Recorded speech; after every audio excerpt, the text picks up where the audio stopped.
Coming. Coming.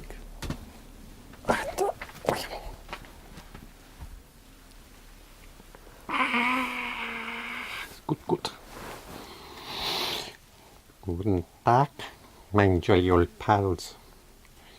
God blimey, and the striking of the lights.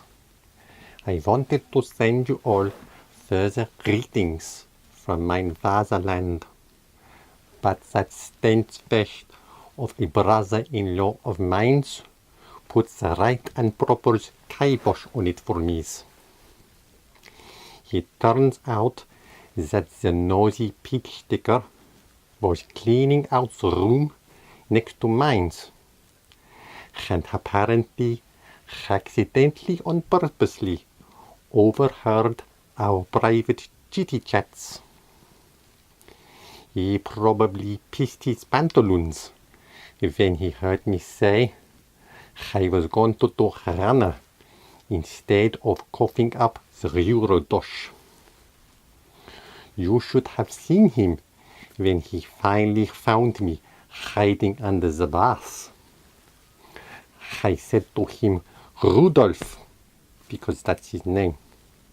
Rudolph, your purple face really doesn't go with the rest of your outfit, especially with those awful yellow trousers. This fashion faux pas observation failed to go down very well with him. Luckily, though, by the times the waste pipe I was clinging to gave way, and he managed to drag me out by mine's foot, he was too shagged out to put up much of a fight anymore.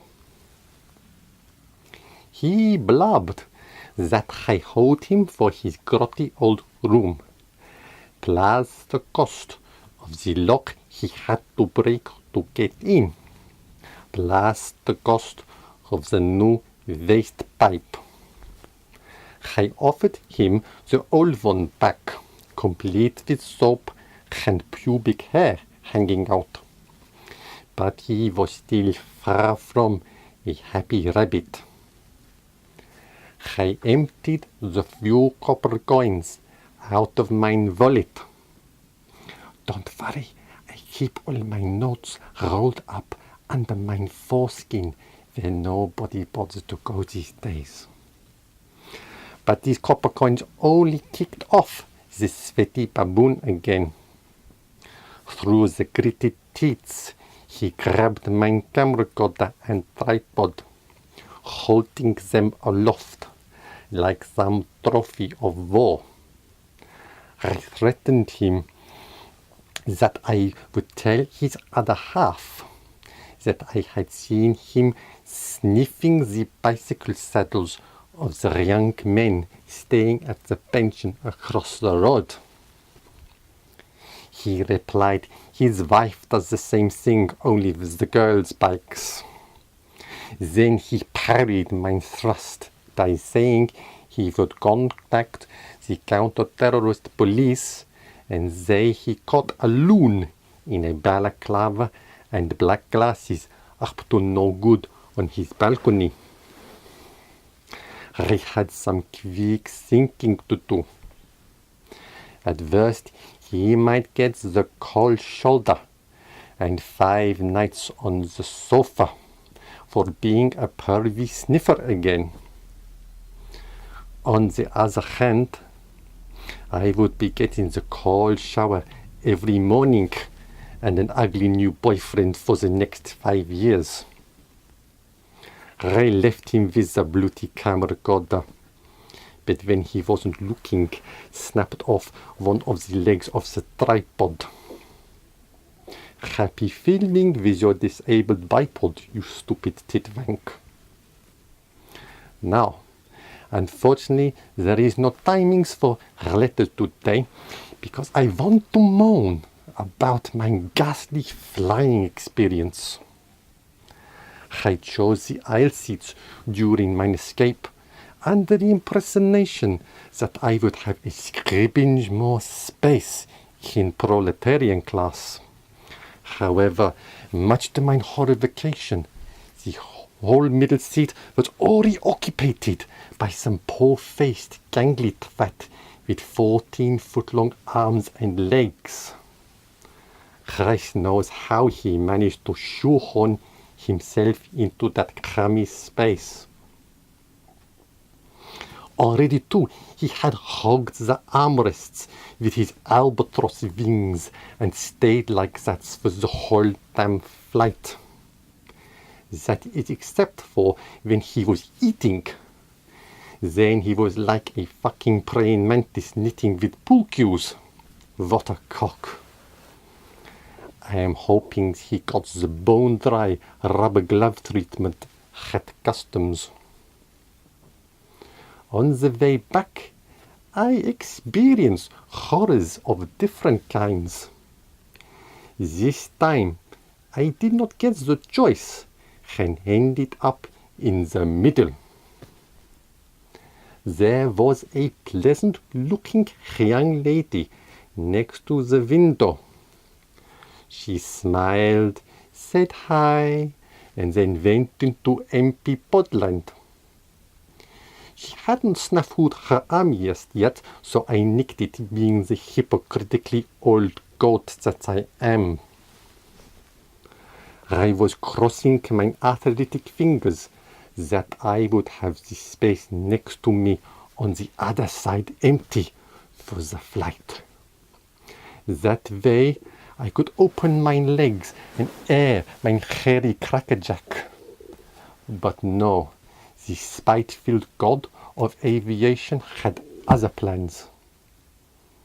It was another woman, but not just any woman. It was every decent passenger's worst nightmare. Was she the size of a 4-berth caravan? Nein.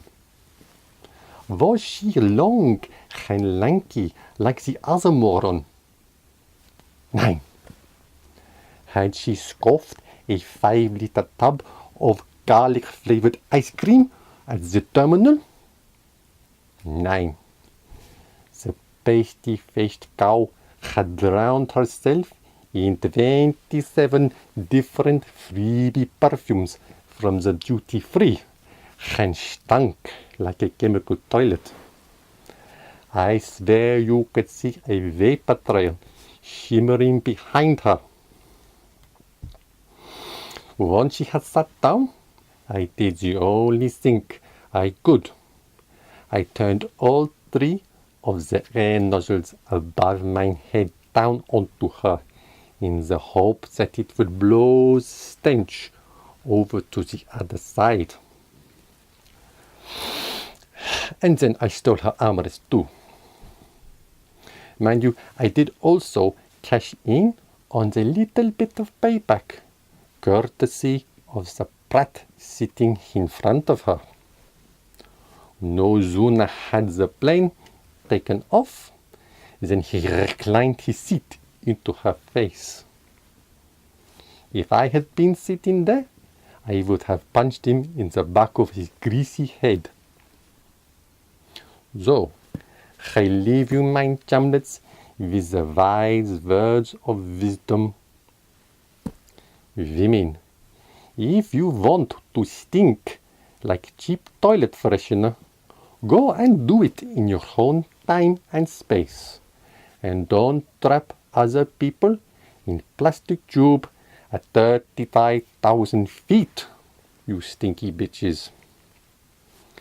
Peoples with stupidly long limbs, do the rest of us a favor and check yourselves into the cargo hold with the skis and the golf clubs and the other oversized equipment. I don't care if you freeze to death. Wear extra clothing. And to the aircraft makers, what volley came up with the idea of reclining seats on an Airbus 320? There is barely enough space to rearrange my squeezed genitalia, let alone encourage antisocial behavior by selfish pricks who don't care if they decapitate the person behind with their own seat tray. Anyway, bye-byes for now, and never forget, ladies and gentlemen, heterosexual or gay, we all need a little spunky in our lives every day. Guten Tag.